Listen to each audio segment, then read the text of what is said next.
né, que é esse aqui, que é uma companheira nossa lá do Estado espanhol, e a gente está lançando aqui, na verdade, ele se chamava, né, originalmente Não Somos Escravas, e a nossa tradução, né, foi colocando um outro nome, né, Nós Mulheres do Proletariado, mas tem um texto da Letícia, que está aqui do meu lado, que justamente é um texto que se chama Não Somos Escravas, Rainhas Quilombolas, Guerreiras, Armadas e Grevistas Decididas, que são relatos de mulheres negras em luta por liberdade. Então, né, também tentando estar bem ligado assim ao sentido que a autora colocou no título, né? Enfim, quem quiser conhecer as coisas, estão aí na banquinha. Esse livro aqui eu acho que ele é bem interessante, bem importante para esse momento, porque justamente ele vai contar vários episódios de greves de mulheres, né, de mobilizações de mulheres, num contexto em que a gente sabe que tem uma precarização enorme, né, da vida das mulheres. Mas o que eu acho mais louco do livro, e tá no prefácio isso, é que apesar de falar da precarização, da situação de miséria e tal, não é um livro pra gente ler e falar, putz, ferrou. Ao contrário, é um livro que ele é bastante de combate ao ceticismo, porque justamente expressa bastante as mulheres na linha de frente, né, a luta das mulheres em diversos lugares do mundo, e inclusive aqui no Brasil. Então, assim, livro bem importante, bem fundamental para esse momento que a gente está vivendo, que a gente tem um grande combate, né, minha gente, pela frente contra essa extrema-direita, né? Então, esse livro também, na minha visão, serve bastante como uma ferramenta mesmo de organização e de combate. Enfim, estou bem feliz de estar aqui junto com a Alessandra, que é conhecida de todo mundo, né? Que está aqui, que é professora adjunta da UFABC e coordena um grupo de pesquisas, resistência e controle social, memória e interseccionalidade, e também com a Letícia Parques, que é professora, militante do Pão e Rosas e que tem a sua contribuição aqui nesse livro Nós Mulheres do Proletariado. Antes de eu passar a palavra para as duas, só queria falar umas coisinhas aqui para iniciar a nossa reflexão. Eu já me apresentei, eu sou do grupo de Mulheres Pão e Rosas, é um grupo internacional de mulheres que também é ligado à juventude faísca revolucionária, que tem o pessoal aqui na Federal do ABC, também chamo vocês a conhecerem as ideias do pessoal, e a gente impulsiona o Esquerda Diário, né, que é uma rede de diários internacional que a gente publica em 14 países, em 7 idiomas, e tem várias publicações e discussões sobre a questão de gênero e sexualidade, que eu convido vocês a conhecerem. E o Pão e Rosas esteve, né, e está na linha de frente em vários países, né, com as mulheres na linha de frente, como, por exemplo, na Argentina, na luta pela legalização do aborto, com as nossas companheiras nos Estados Unidos, lutando junto ao Black Lives Matter, com as nossas companheiras da Europa fazendo protesto e se colocando contra a invasão do Putin na Ucrânia, mas também denunciando a política imperialista da OTAN, né, e o seu expansionismo militar. Então a gente está em todos os países onde a gente atua batalhando justamente pela organização das mulheres, junto com a classe trabalhadora, para que a gente possa apresentar uma saída independente, né, para resolver as nossas demandas, né, das mulheres, mas do conjunto da nossa classe. Então a gente atua assim em diversos lugares, como no Chile, no México, na Venezuela, no Estado espanhol, na Alemanha, na França, na Itália, já falei, na Argentina, nos Estados Unidos, aqui no Brasil também. E aqui no Brasil a gente se coloca aí na linha de frente do combate à extrema-direita do Bolsonaro, que todo mundo sabe aqui que é um cara que odeia as mulheres, né? Assim, até nem escrevi isso diretamente, mas as declarações que esse homem deu hoje sobre o caso da menina que foi estuprada e estava sendo impedida de fazer o aborto, são coisas assim grotescas, né? Que, enfim, é até difícil expressar o sentimento que a gente tem, né, ao ver esse tipo de coisa, né? E a gente sente um ódio muito grande, né? E eu acho que esse ódio, justamente, a gente tem que pensar em como transformar em organização e combate, né? Organizar o nosso ódio, para que a gente possa, de fato, enfrentar essa extrema-direita e também, né, o que aparece dessa ideologia, né, dessa conduta no judiciário, né, como, por exemplo, a gente viu a juíza bolsonarista, né, que estava à frente desse caso, fazendo perguntas absurdas por uma criança, né, que enfim, engravidou fruto de um estupro, né? E é bem claro, assim, como o bolsonarismo trata o estupro como um crime ultra menor frente à necessidade das mulheres terem direito ao seu próprio corpo e a batalharem por isso, né? Então, eu acho que também a posição dessa juíza mostra uma coisa que também é muito proposta que faz o feminismo liberal, né, para as mulheres, que é, enfim, a gente tem que estar em lugares de poder, a gente tem que ser juiz, a gente tem que ser patroa, como se isso fosse responder às nossas demandas. Mas justamente quando a gente vê uma juíza como essa, fica bem claro que, na verdade, a justiça que está com o patriarcado atua em nome de defender esse Estado capitalista, né, e de defender de tudo que é o pior que a gente vê no capitalismo, ainda mais nesse momento que é um capitalismo assim extremamente degradado, né, extremamente em crise. Então é uma mulher que está num posto de poder, mas que na verdade atua em defesa da ética e da moral do patriarcado, né? Então, para mim é uma coisa que a gente sempre discute no Pão e Rosas, que é o patriarcado não vai sentar, né, no banco dos réus. Ele não vai também cair sozinho. A gente precisa se organizar para poder derrubar o patriarcado. E esse combate tem que ser um combate diretamente contra o capitalismo, que é outra coisa que não vai cair sozinha. A gente vai ter que arrancar à força os que estão aí, né, e poder construir uma nova sociedade. Enfim, gente, eu acho que é muito central, então, tudo isso, esse combate à extrema-direita, né, que está governando o nosso país hoje, com o Bolsonaro, o Mourão, os militares, né, que estão com peso total aí na política, né, e é urgente esse combate. A gente tem que pensar muito como a gente tem que combater e enfrentar essa extrema-direita e os ataques, que são vários, né. Então eu queria colocar uma questão aqui que para mim é bem clara, assim, que não vai ser junto com aqueles que nos atacam que a gente vai conseguir acabar com a extrema-direita. Não vai ser, por exemplo, com o Alckmin, que é um repressor, né, que é um cara que também odeia as mulheres, que a gente vai conseguir barrar os ataques que estão aí colocados. Para mim essa é uma questão muito... uma questão muito importante, porque inclusive o Alckmin, eu sou professora da rede pública, e ele é um cara que sempre gostou de espancar as professoras, né? Não ele pessoalmente, mas...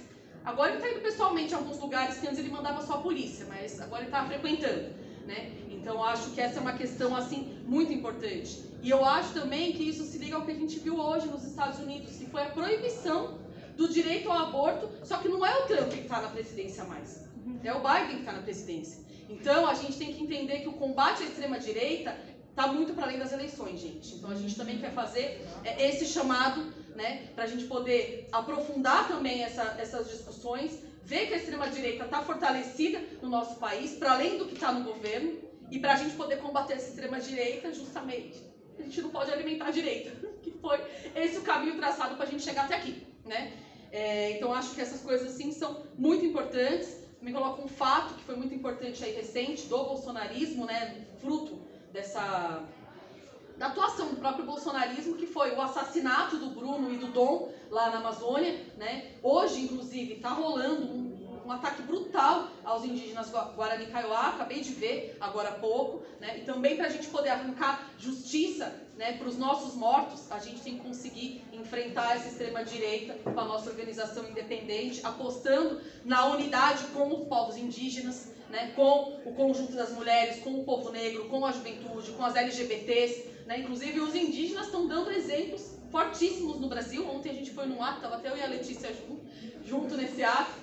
Mas no Equador também, gente, assim, um negócio impressionante, a organização dos indígenas contra a extrema-direita no Equador, que é um grande exemplo para a gente poder pensar aqui no Brasil. Enfim, tudo isso para dizer que eu acho que esse livro se insere bastante nesses debates, porque é um livro que alimenta aquilo que eu acho que é o central, que é a organização das mulheres, que nesse momento são grande parte da classe trabalhadora. A gente tem outro livro que se chama Precarização tem rosto de mulher, né? E a classe trabalhadora hoje tem rosto de mulher, no nosso país tem rosto de mulher negra, e a gente certamente vai estar na linha de frente desses grandes combates. Então, esse é o convite que eu faço para vocês, conhecerem o livro. Também apresento aqui rapidinho outro livro, que é o Pão e Rosas. Eu escrevi o prefácio desse livro, chamo vocês também a conhecerem. Também é no sentido de organização da classe trabalhadora e das mulheres. Eu já estou emocionada, vou passar a palavra para as meninas. Então eu queria chamar a Letícia para falar. As duas vão falar, depois a gente vai abrir, tá, gente? Para o pessoal mandar pergunta ou vir aqui intervir, enfim, contribuir com o debate, tá? Então, Letícia, manda ver, minha filha. Tá, eu vou fazer como a Má, tirar a máscara, senão eu não aguento. Na verdade, eu preparei uma fala para a gente pensar em dois elementos centralmente, em relação, a partir, né, do debate do livro. O primeiro tem a ver justamente com esse capítulo que a Maíra falou, né, que a gente trouxe para a edição brasileira, que é de minha autoria, chamado Não Somos Escravas, né, mostrando o papel das mulheres negras na luta contra a escravidão, e que na verdade a gente ressalta bastante também esse papel internacionalista, né, que houve da luta contra a escravidão, da qual participaram trabalhadores ingleses, alemães, com as suas próprias organizações, né, na Europa, demonstrando solidariedade à luta contra a escravidão que acontecia nos Estados Unidos. Então a gente busca também mostrar um pouco desse relato escondido, né, da história da nossa classe a nível internacional. Então, em primeiro lugar, dizer que eu fico muito contente de estar aqui com a professora Alessandra. Eu já tinha visto outros lançamentos com a participação dela. Enfim, acho que a gente vai poder fazer um debate excelente hoje. E aí propor justamente para a gente esses dois temas para a gente pensar, né? Antes de dizer quais são os temas para a gente, essas duas sínteses que eu queria que a gente tentasse abraçar hoje, eu queria propor que durante toda a minha intervenção a gente estivesse pensando em algumas questões, né? Então, para partir, né, dos eventos do presente e estar com eles frescos na cabeça para a gente poder fazer a nossa discussão à luz desses eventos, né? Então, o que eu vou fazer? Eu vou contar duas histórias que estão no livro, eu vou dar 2 spoilers aí do livro para vocês,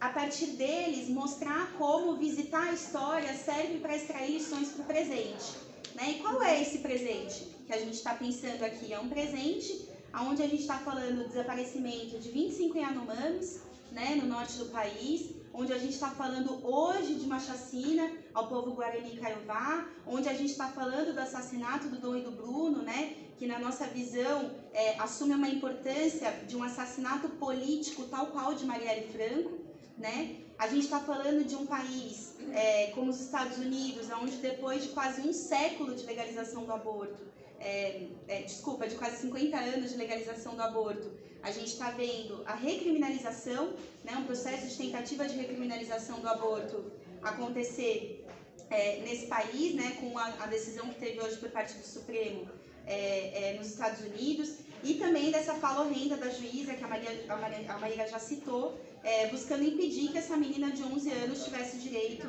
de abortar e tivesse que ver ali, né, se gestar o fruto de um estupro, que é uma experiência odiosa, né, que as mulheres tenham que viver ainda em pleno século XXI.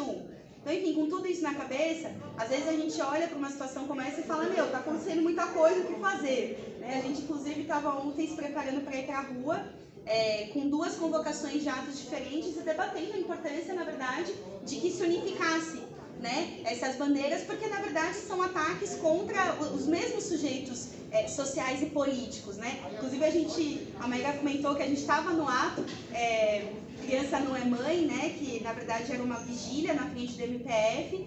De repente apareceram os indígenas e não nos surpreendeu, inclusive, que boa parte desses indígenas, inclusive as lideranças no megafone, etc., fossem mulheres. Né? E também que quando a gente fala do caso Yanomami, a gente está falando também de uma menina de 12 anos estuprada no meio desse evento. Então, quais são essas 2 sínteses que eu queria propor para vocês, da gente buscar tentar chegar, depois a gente pode debater se deu ou não deu, se a gente deu conta ou não. A primeira é sobre a relação entre opressão e exploração. Parece simples, mas é um debate difícil que a gente está propondo para vocês hoje, porque não é tão simples pensar, né? Por mais que seja uma ideia simples, a relação entre opressão e exploração, a gente vê uma série de obstáculos nos nossos movimentos para que a unidade, né, desses 2 combates possa se executar na realidade, né? Então a gente vai tentar debater um pouco disso. E a segunda é sobre o objetivo da luta antirracista, antipatriarcal e anticapitalista. Ou seja, onde que essas lutas se encontram, né? Qual que é o objetivo, os fins que unificam essas bandeiras, né? Então, em primeiro lugar, para a gente poder debater a questão da relação entre opressão e exploração, com todos esses eventos na nossa cabeça, debater aqui esse artigo, né, onde a gente traz aqui para o livro, um resgate da experiência das mulheres negras na luta contra a escravidão. Que por mais que a gente já tenha visto, né, alguns relatos passando a surgir, inclusive cada vez com mais frequência, né? A gente tem visto nomes como Dandara, como Luísa Maim aparecerem na historiografia, né? Nomes que até pouquíssimo tempo atrás estavam ocultos da historiografia oficial. é muito importante dizer que as mulheres elas não eram alguns indivíduos que participaram da luta contra a escravidão, muito menos que eram uma camada de apoio na luta contra a escravidão, né? Ou seja, que os homens estavam ali fazendo lutas e as mulheres tinham um papel auxiliar. Pelo contrário, né? As mulheres elas eram em boa parte desse processo de mobilização, linha de frente. Inclusive a gente busca mostrar no artigo como elas ocupavam uma posição em grande medida de liderança desses processos, né? Então, o fato de que as mulheres dentro das religiões tradicionais africanas ou as religiões de sincretismo que vão surgir no Brasil, né, como a própria Umbanda, elas eram as mães de santo, elas eram as mães do terreiro, fazia com que esse espaço, né, esse lugar que elas tinham ali dentro, se transformasse num lugar de comando, de direção dos processos de mobilização, de rebeldia, de ataque às fazendas e de fugas organizadas, né? E por que isso acontecia? Isso é um dado muito interessante. Acontecia porque por muito tempo, né, inclusive essas religiões elas passam a ser criminalizadas por um motivo específico, é o fato de que por bastante tempo os senhores de escravo não se importavam muito com o que acontecia ali no ambiente dos tambores, né? Eles falavam, deixa os caras fazer isso porque é a forma de voltarem, enfim, de uma forma mais animados ou com mais gana para o trabalho no dia seguinte, né? E na verdade justamente o fato de não se estar olhando para esse espaço nos primeiros séculos da escravidão no Brasil fez com que fosse aí onde se organizavam as medidas clandestinas, né, de organização dos negros para as revoltas. Isso não foi só aqui no Brasil, né? O caso, por exemplo, da Revolução Haitiana é um caso bem emblemático do uso, né, do espaço da religião ou de outros tipos de cultos, né, que talvez não dê para chamar de religião, como espaços de articulação clandestina política para poder organizar revoltas, né? Eu acho que vocês devem conhecer a história da Revolução Haitiana. Ela começa, né? O grito de início da Revolução Haitiana acontece dentro de um terreiro de voodoo, né? A partir justamente de uma líder mulher do voodoo. Então, tudo isso para dizer, na verdade, e aqui para a gente poder ir caminhando, que quando a gente que é marxista, né? Então, às vezes até a gente pode ser que esteja com uma ideia de que talvez o debate da luta contra a escravidão é um debate separado, né, do marxismo, ou como se fossem duas coisas que não se encontram, quando na verdade não é bem assim, né, porque se a gente for pensar no sentido do que traz o Marx, né, no Manifesto do Partido Comunista, que a história da humanidade é a história da luta de classes, a gente só consegue explicar o mundo que a gente vive hoje entendendo que a gente chega até aqui a partir de um desenvolvimento da luta de classes entre classes antagônicas do passado.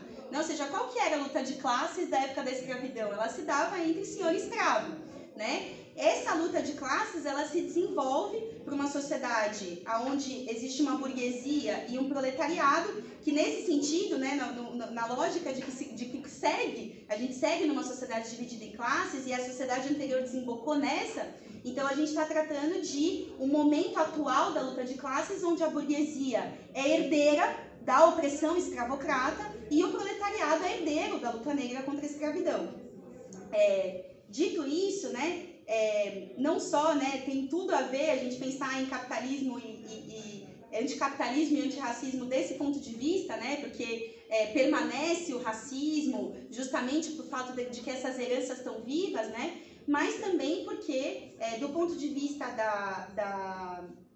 da origem do capitalismo, é muito importante dizer que ela nasce de mãos dadas com a origem do racismo, né? Então, o Marx, por exemplo, no Capital, ele vai dizer, né, no livro 1, ele vai dizer sobre uma série de elementos que vão forjar a sociedade capitalista, né? Ou seja, a acumulação primitiva de capital, ele vai dar esse nome, né, como esse processo que acumula as riquezas iniciais que permitem com que a burguesia possa, posteriormente, construir indústrias ou, inclusive, ter força material suficiente para enfrentar a monarquia, né? Em primeiro lugar, dentro da Europa, né? Obras, por exemplo, como a Revolução Francesa, né, acontecem com uma burguesia fortalecida por uma série de aspectos anteriores, né? Então, ela não surge como burguesia, como classe com esse poder, né, de convocar uma revolução do nada, né? Então, Marx vai mostrar ali no livro 1 do Capital o que são esses elementos da acumulação primitiva. E um deles, ele vai dizer, é a escravidão, né? Então, a gente não pode se esquecer que a burguesia, por exemplo, francesa, é uma burguesia que enriquece, por exemplo, com a escravização e a produção de mercadorias justamente de territórios como era São Domingos, que depois se torna a República do Haiti, né, através de um processo revolucionário. Bom, por que eu estou dizendo tudo isso? Né? Que se a gente tem na cabeça isso, né, em todos esses processos de luta que eu falei, da luta negra, que a gente conta aqui, do papel das mulheres nesses processos, como linha de frente, né, indo desde os momentos onde se organizavam quilombos, passando para os momentos onde a tônica da luta negra passam a ser as revoltas urbanas, porque as cidades começam a ser cada vez maiores, a gente está tratando de vários processos que vão forjando um DNA, né, do que é a classe trabalhadora brasileira. Né? Inclusive, é muito interessante um relato que vem do Rio de Janeiro, mas que, na verdade, percorre o país. Eu tive a experiência de estar em Goiás e ter acesso a um arquivo do Quilombo dos Calunga e descobrir que esse nome que eu vou falar para vocês aparece lá em Goiás também. Tem o caso, por exemplo, do padeiro João de Matos, que era um trabalhador livre, né? Não se sabe qual era a etnia de João de Matos, mas se sabe que vários dos padeiros livres da época em que ele fez esse ativismo que eu vou contar para vocês, antes da abolição, né, no imediato pré-abolição, eram padeiros de origem europeia que eram empobrecidos e conviviam dentro de seus locais de trabalho com trabalhadores escravizados negros e viam a chibata, que era o aprendizado desse patrão, né, dos padeiros, o aprendizado dele de usar a chibata contra os negros, era o que fazia com que ele pudesse também usar a chibata contra os livres.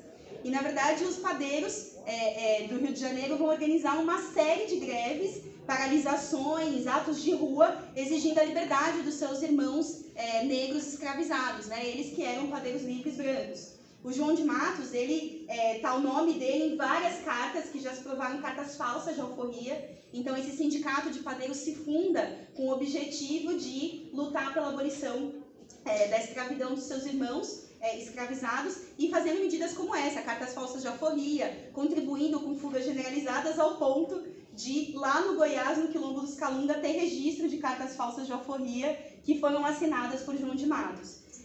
Ou seja, o que eu quero dizer com isso? Que a nossa classe trabalhadora, seja ela europeia, branca, asiática ou negra, ela é herdeira desses processos de luta contra a escravidão. Né? Do mesmo modo que é impossível olhar para a burguesia a nível mundial e é impossível olhar para essa burguesia e não ver que ela é herdeira justamente da violência contra escravizados. Né? Significa dizer que quando a gente olha gente como Jeff Bezos, né? A gente olha a gente como Dória, a gente olha a gente como Alckmin, a gente precisa entender que essa galera tem no seu passado, né, uma construção de uma riqueza de famílias que lucraram com esse tipo de trabalho. Né? Isso está bem marcado na história do Dória, não vou contar aqui em detalhes para vocês, mas o Dória, inclusive, você pesquisa pelo sobrenome dele, você vai encontrar um dos principais proprietários de escravos na região ali do Alagoas, Sergipe, que era justamente onde se desenvolve o Quilombo de Palmares, né? Então, ele não só era dono de escravos, como ele deve ter contribuído ali com todas as medidas para buscar reprimir e conter a expansão do Quilombo de Palmares. O que eu espero que isso possa dizer para a gente?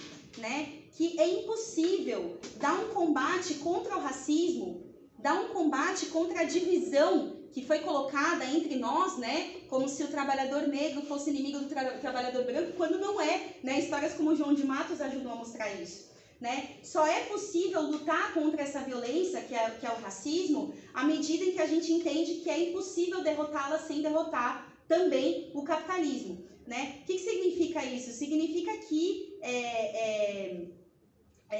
né, a gente poderia chegar numa outra conclusão, se a gente está com tudo isso na cabeça, junto disso, né, é que, na verdade, boa parte da força que vem da nossa classe vai vir de instalar os combates contra todas as medidas de opressão que existem, empregadas pela burguesia, justamente para potencializar a exploração capitalista. Né? Aqui só fazer um parênteses, porque é muito importante essa definição, né, que a classe, nesse sentido, não é apenas mais uma opressão, né, como disse a Maíra. A própria juíza lá, né, que falou todo aquele monte de barbaridades para essa menina de 11 anos, ela é uma mulher, né? Agora, o fato dela ser uma mulher não faz com que ela seja uma aliada na luta contra o capitalismo ou contra o patriarcado. Né? Ou seja, por que dizer isso? Porque a gente entende que essa lição que vem desses processos e a característica da burguesia, nesse sentido, né, da formação da burguesia como classe, precisa ajudar a gente a entender que é impossível levar adiante uma luta decidida contra o racismo se ela não é anticapitalista, ao mesmo tempo que qualquer uma das batalhas da classe trabalhadora no nosso tempo precisam estar imprimidas de um ódio antirracista e de medidas também para enfrentar o patriarcado e o racismo dentro de cada local de trabalho. Isso ficou muito forte na experiência do Black Lives Matter, né? Imagino que vocês devem ter acompanhado, enfim, foi um sopro de vida, né, para todo mundo no meio daquela pandemia horrorosa. A gente achava que não ia acontecer nada, que ninguém ia sair de casa, de repente tinham milhões de pessoas ocupando as ruas dos Estados Unidos. E aí tem um dado muito interessante, que é que essa luta, ela produz justamente esse mecanismo que eu estou tentando transmitir para vocês, que foi o desenvolvimento de processos operários de mobilização, né? Então, foram vários fenômenos de greves, de mobilizações operárias, como os trabalhadores portuários, né, da costa oeste dos Estados Unidos, que organizaram greves em apoio à luta por justiça por George Floyd, ou também experiências como a das professoras que saíram para as marchas organizadas como professoras em Los Angeles, em Washington, dizendo que elas não iam voltar para o trabalho enquanto os seus alunos continuassem morrendo, né? Ou também a experiência da fábrica da General Motors, onde se organiza uma paralisação pelo mesmo tempo em que o George Floyd foi sufocado pelo policial. Essas experiências, elas não morrem na praia, né? Elas não morrem do nada, quer dizer. O que elas vão gerando de experiências para a nossa classe? Elas vão gerando coisas como o que a gente está vendo hoje da geração 1, né? Ou seja, a gente está agora, nesse momento, podendo ver, há poucas semanas atrás, os trabalhadores, por exemplo, da Amazon, tendo conseguido organizar dentro dessa empresa, que é uma de um dos principais capitalistas do planeta, né, que é a Amazon, conseguindo garantir, através da sua mobilização e de uma organização independente, o direito a ter o seu próprio sindicato. Né? Ou seja, os trabalhadores lá estavam sendo massacrados com jornadas de trabalho absurdas e não tinham direito nem sequer a ter o seu sindicato para poder fazer algum tipo de mobilização. E conseguiram no marco da pandemia. E a partir também da experiência do Black Lives Matter, porque a linha de frente de cada um desses processos de organização de sindicatos era justamente ocupada por essa molecada negra, latina, que veio da experiência do movimento Black Lives Matter. Essa unificação, né, da luta contra a opressão e a luta contra a exploração, ela é muito perigosa para a burguesia. E a gente vai chegar aqui, então, nesse ponto 2, né, eu vou contar muito rápido para vocês, porque eu não quero também estender tanto tempo, em relação ao que significa a lição, né, que vem, por exemplo, das mulheres de Lawrence nos Estados Unidos. E aí, para a gente poder pensar, né, já pensou a relação entre opressão e exploração e a importância de unificar essas batalhas, mas também agora, o que eu queria conseguir chegar era nesse segundo ponto, que é como que os nossos fins se conectam, né? Como que o fim dos que lutam contra a exploração, que é um fim comunista, né? Como que esse fim se conecta com o fim de um lutador antipatriarcal, antirracista. E aí é muito interessante esse processo das mulheres de Lawrence, nos Estados Unidos, que é uma das greves que a gente conta aqui também, onde essas mulheres de diferentes nacionalidades, no contexto de guerra, né, de vinda da Europa para os Estados Unidos, fugidas da carestia de vida produzida pela Primeira Guerra Mundial, essas mulheres se encontram nessa cidade onde tem uma forte indústria têxtil e elas são de diferentes nacionalidades, falam diferentes línguas e, na verdade, elas, através de uma ameaça de redução dos salários por parte dos patrões, elas se organizam como classe para organizar uma grande greve de Lawrence, que unificava, inclusive, todas as indústrias de tecelagem daquela região e fazendo coisas que são espetaculares. Uma das medidas que elas têm, por exemplo, levando em consideração o fato de que elas eram de várias nacionalidades diferentes, eram organizar assembleias onde se falassem todos os idiomas que estavam presentes dentro da fábrica. Pra vocês terem uma ideia, isso significava mais de 40 idiomas, tá, gente? Elas buscavam garantir que todas as trabalhadoras pudessem ter acesso ao debate político dentro da fábrica. Uma outra questão interessante desse processo de luta é que essas mulheres, elas queriam seguir participando dos piquetes da greve, mas elas tinham que cuidar dos seus filhos. Então elas começam a recorrer a esse apoio nacional que tinha a greve e buscando pedir ajuda para que os outros setores da classe trabalhadora espalhados pelo país fizessem algum tipo de medida para elas poderem continuar em greve, fosse mandar alimento, etc., para elas poderem, inclusive, não deixar de garantir o cuidado dos seus filhos. E é muito surpreendente o que acontece porque, na verdade, os trabalhadores mandam para elas a proposta de que elas enviem os seus filhos para serem cuidados em outras casas de outros lares nos Estados Unidos.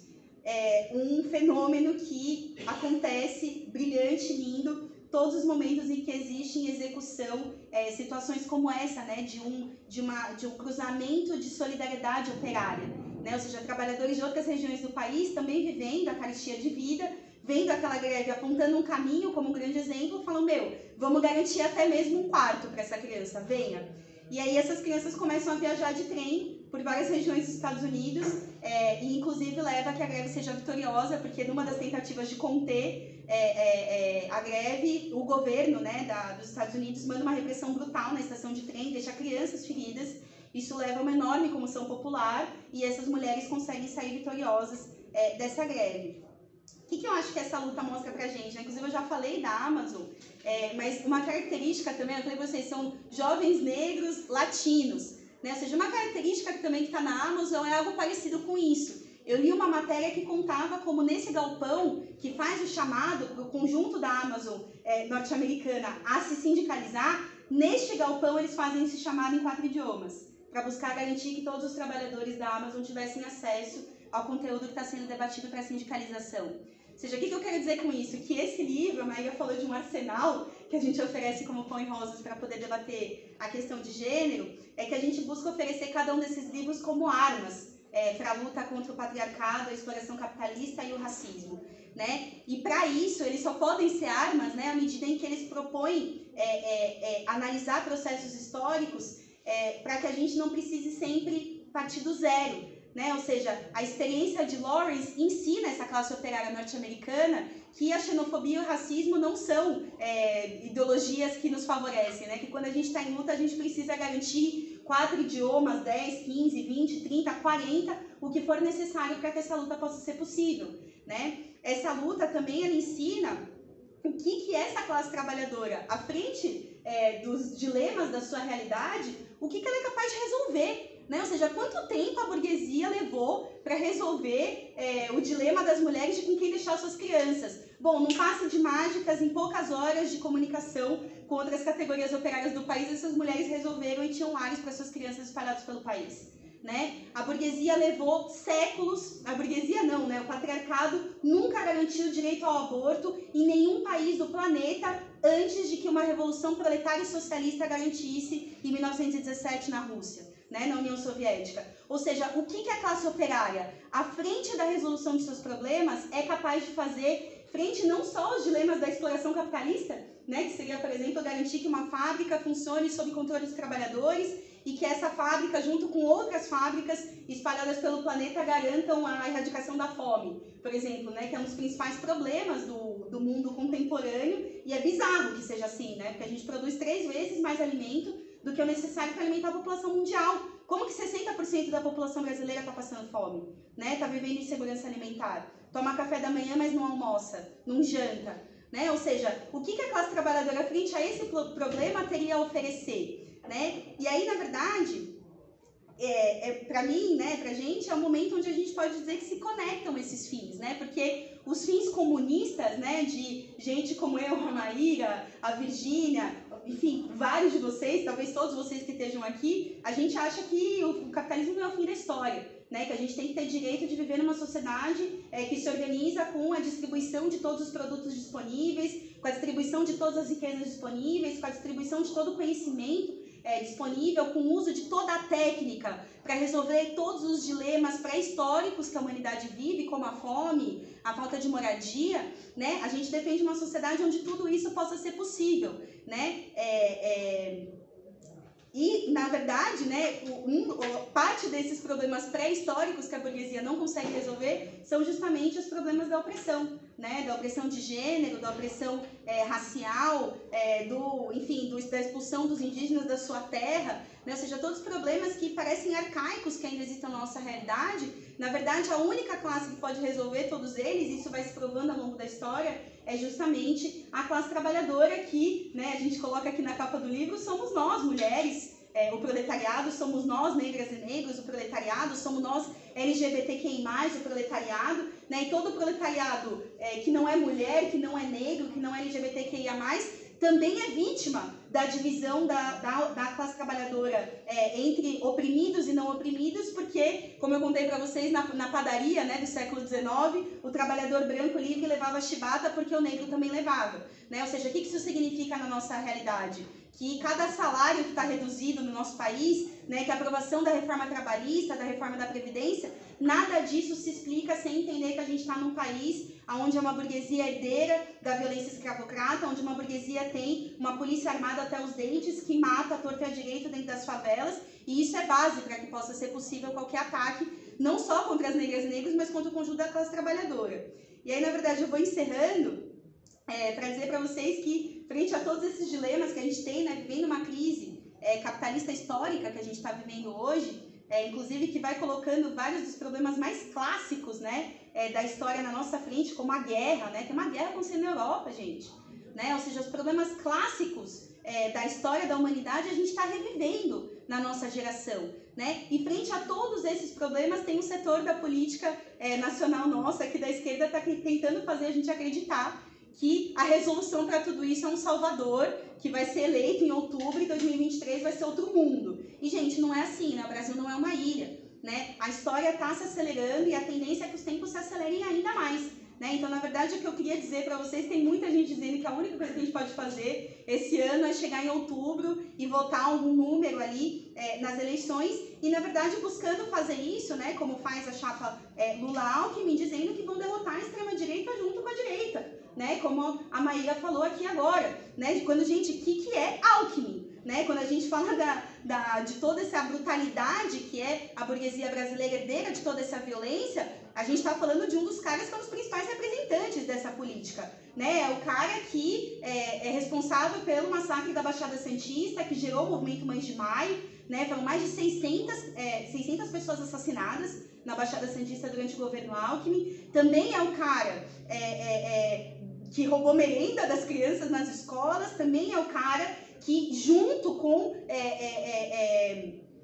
o Haddad, reprimiu brutalmente em junho de 2013. Né? Ou seja, repetir Alckmin e Haddad para um ano de 2023, onde a gente vai ter que ter bastante luta, porque a gente já sabe que os tempos estão se acelerando e ataques vão vir. Né? Ou seja, qual que é a chave para a gente nesse momento? Né? A chave é entender o que é preciso ser batalhado num momento como esse. Né? O que seria resolver os dilemas da classe trabalhadora, do povo pobre, das mulheres negras, negros, indígenas no Brasil no ano de 2023. Né? É tudo que não está no programa dessa chapa, que inclusive saiu nessa segunda-feira, já tirando a reforma trabalhista, né? Que eles diziam que eles iam revogar a reforma trabalhista e agora já nem está lá mais no programa dos caras.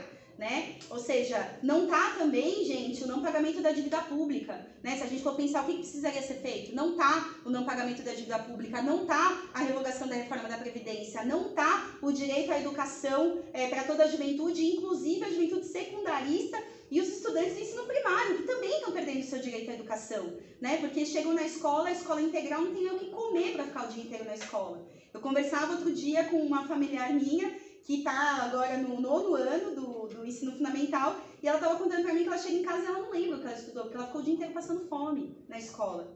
Ou seja, todas essas demandas precisam ser as demandas para resolver o dilema da nossa classe, e isso só é possível a gente fazer quando a gente constrói um programa que é um programa com independência de classe, né, que rechaça essas alianças com a direita, que na verdade foi o caminho que trouxe a gente até aqui. Né? A gente não pode esquecer que tudo isso também, né, tem um passado ali, que é a primeira reforma da Previdência que a minha geração viu, foi feita por Lula e Alencar. Né? E depois a gente tem todas as medidas de aliança com a direita que vão sendo a tônica dos governos do PT, cada vez em maior quantidade, cada vez em menor número, chegando inclusive até a Carta ao Povo de Deus, garantindo que não ia se pautar o tema do aborto. Durante todos os governos de PT, foram milhares de mulheres todos os anos morrendo por abortos clandestinos. Né? Inclusive a gente lamenta que o pessoal também esteja seguindo esse caminho, aí numa aliança com a Rede, que também é um partido anti-aborto, né, um partido burguês financiado pelo Itaú, né, numa federação PSOL e Rede, que são 4 anos de compromisso com um programa que seja possível fazer com gente como essa da rede. Então, nesse sentido, eu propor aí também para reflexão que a gente não tem que começar do zero, a ideia de que a gente não precise começar do zero e que a gente possa extrair essas lições que vêm da nossa classe, né, de que quando os tempos se aceleram, a nossa classe está disposta a lutar e é preciso apresentar nesse caminho um programa de independência de classe e a serviço de combater, né, todos esses atalhos e combater a extrema-direita. Enfim, eu vou parar por aqui porque eu já me alonguei bastante para poder também ouvir a professora Alessandra. Obrigada, gente.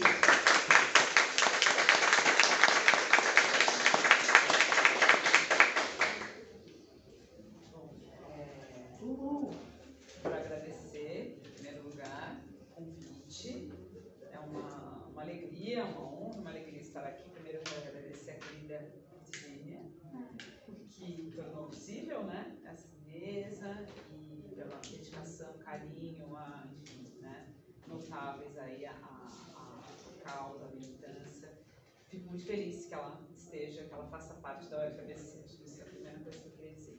A segunda, também a alegria de estar ao lado da Maíra. Quem sabe um dia também você estará aqui nos nossos quadros, né? Fazendo parte aqui da pós-graduação e quem sabe também entre os professores, dos docentes. Não sei se está no seu horizonte. E Letícia, super feliz também de te conhecer, né?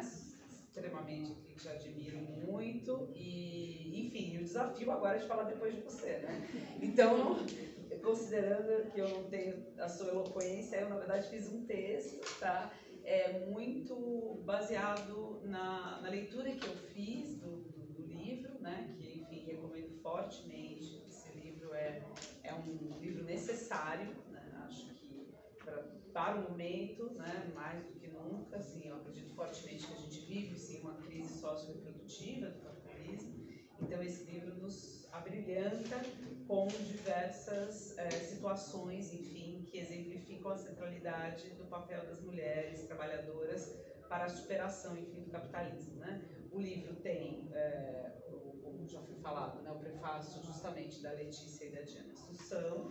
Vou falar um pouco dele também e o capítulo que um pouco a Letícia abordou, né, Letícia? Que é muito importante também estará na minha bibliografia do curso de Estudos de Gênero, porque eu acho que é um documento muito importante da centralidade da luta das mulheres negras e indígenas, né, no processo, vamos dizer assim, nos processos de aquilombamento, né, que também, mesmo dentro da historiografia negra, são secundarizadas, né, a sua participação. Bom, então vamos lá.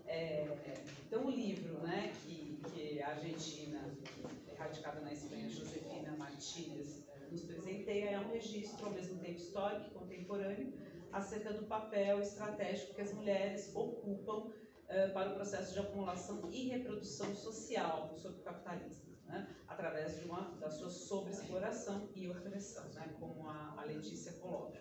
É um tema, na verdade, que já foi bastante debatido pelos feminismos marxistas e socialistas, mas que nessa obra, também como a Letícia já apontou, e a Maíra também, a centralidade das mulheres não aparece apenas nesse papel central, nesse papel importante em relação à apropriação do tempo e à exploração do seu trabalho, né, para acumulação.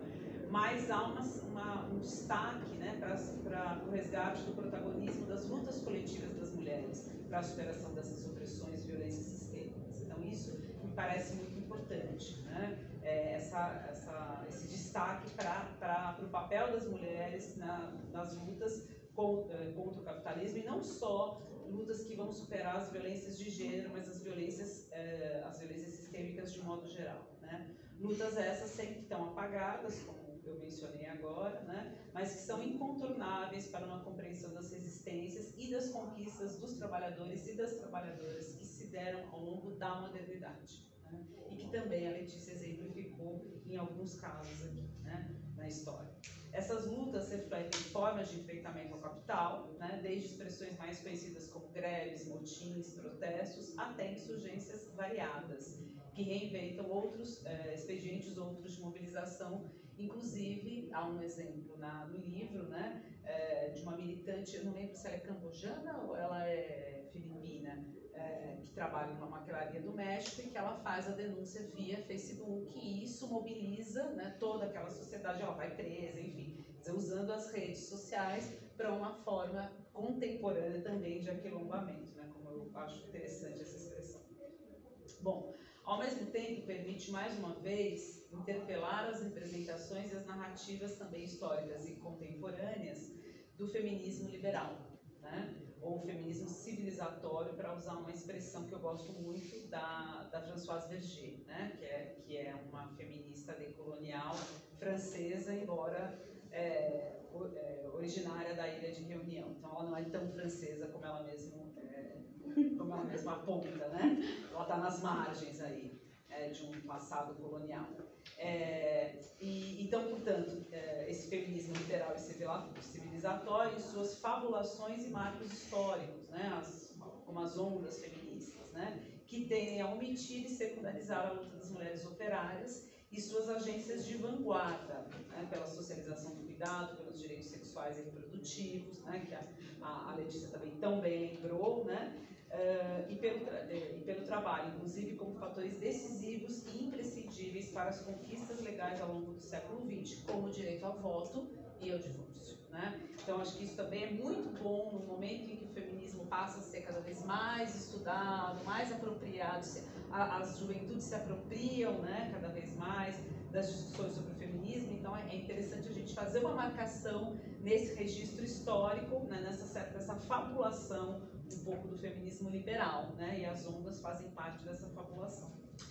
O livro ainda permite adensar as relações entre feminismo e marxismo, né, trazendo novos aportes teóricos e analíticos possíveis para enfrentar configurações contemporâneas do capitalismo, como a discussão sobre a colonialidade, a pós-colonialidade, sua contribuição para a interpretação das dinâmicas que se instalam nos contextos dos fluxos migracionais e da internacionalização da produção, e o papel da precarização da mão de obra feminina, né, a famosa feminização da pobreza, né, o papel, então, que essa feminização da pobreza desempenha, esse papel estratégico na geografia da globalização neoliberal, né, a inserção precária de mulheres imigrantes e racializadas nas cadeias internacionais produtivas, especialmente permeadas pelo racismo, pela xenofobia e pela violência sistêmica.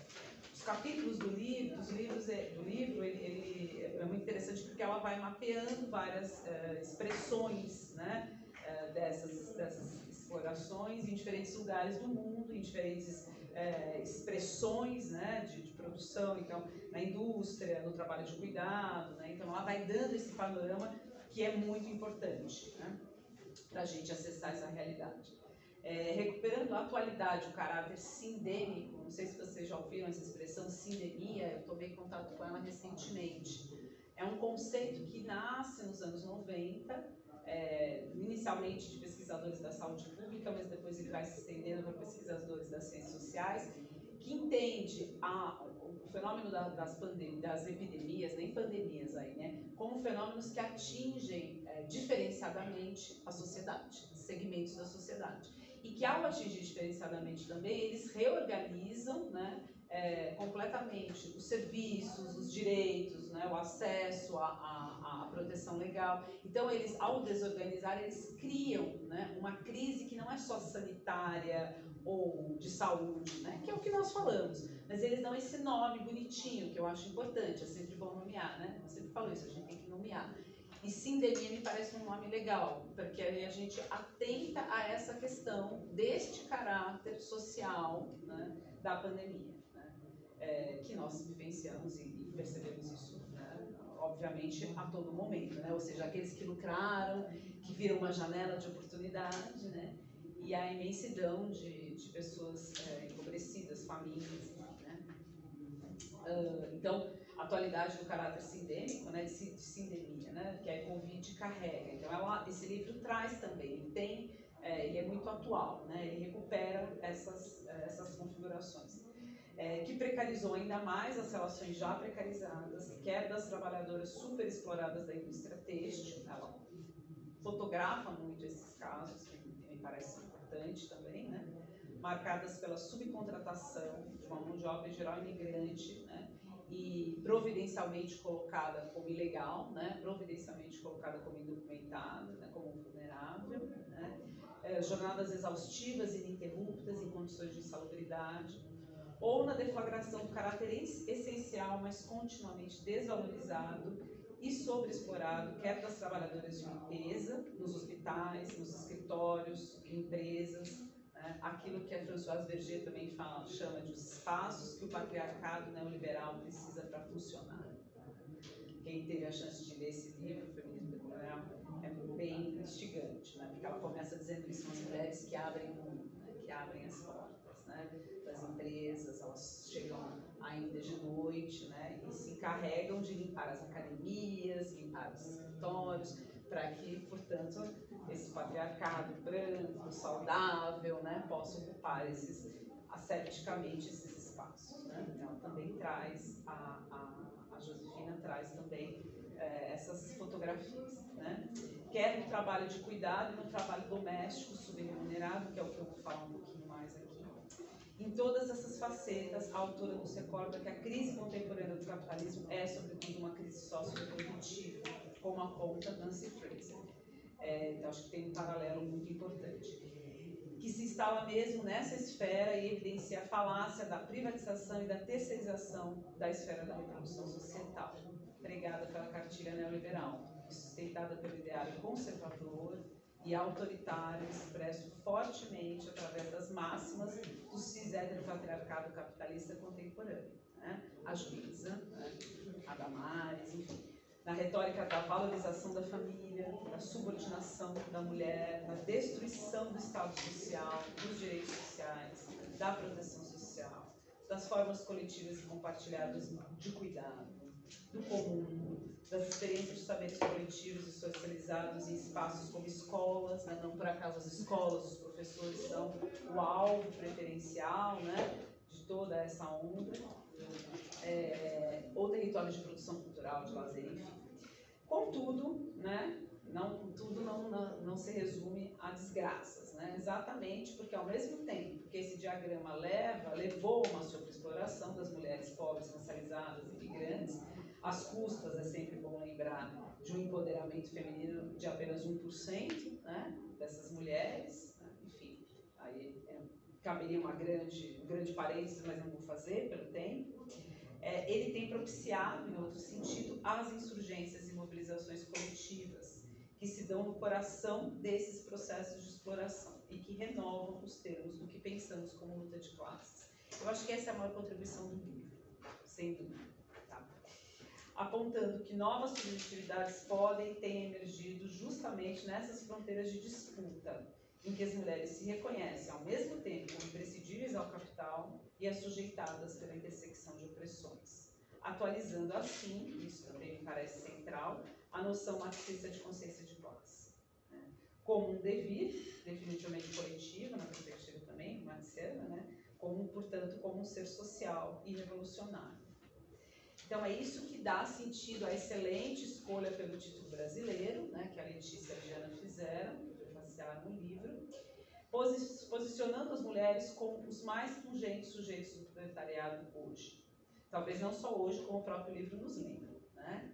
Bom, se Marx definiu o proletariado como um verdadeiro sujeito revolucionário, né, o único capaz de protagonizar a revolução, que possa pôr fim a todas as formas de opressão, de alienação, de exploração, por ser aquele que vive essas formas na sua maior plenitude, né, porque foi despojado da propriedade, da natureza, dos outros e de si mesmo, não tendo assim mais nada a perder, né, podemos compreender que somos nós, né, mulheres trabalhadoras, que acessamos mais essa condição de despossessão e expropriação tamanha, né? E é essa posição, essa condição, né, que, aliada ao reconhecimento, né, de que toda a riqueza é por nós produzida, também parafraseando Marx, né, que rompe, portanto, em nós a consciência e a responsabilidade do nosso papel revolucionário pela superação das formas de exploração, que nos oprimem, mulheres trabalhadoras, mas que acarretará por consequência a superação de todas as outras formas de exploração na sociedade.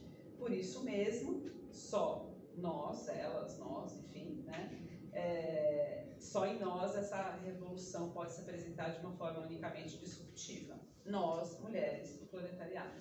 Achei esse título genial, viu? Sem rasgação, mas eu achei assim, genial. Nós, mulheres, adorei.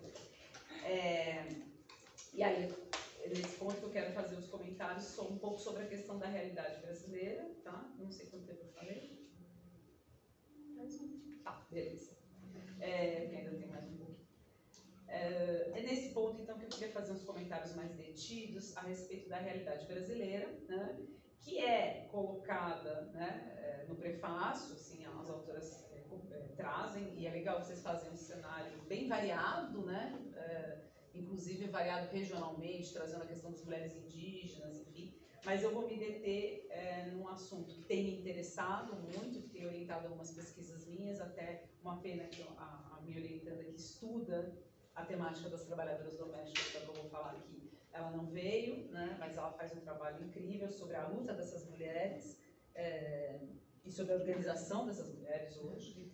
Mas vamos lá. Que é a Priscila Rodrigues. Bom, a autora dá destaque, né, mais uma vez, ao que a Françoise Verger chamou, então, de limpar o mundo, né, expresso por mulheres na linha de frente, como eu falei, dos escritórios, hospitais, domicílios, desempenhando o essencial, mas também perigoso, insalubre, cruel e, sobretudo, invisibilizado trabalho de limpeza e de cuidado. Né? Que se nós chegamos aqui hoje também, nós passamos por várias dessas mulheres. Né? E toda a nossa maneira de construção, de percepção do mundo, de subjetividade, é para não reconhecer essas mulheres. Né? Desde sempre nós fomos treinadas, né, para não reconhecer. Isso não é à toa, né? Isso é uma construção. Né? E no nosso caso específico brasileiro, é uma construção que tem tudo a ver com a nossa história, obviamente. Né? Inclusive pelo trabalho doméstico subremunerado das imigrantes latinas, que ela traz, né, na Espanha, né?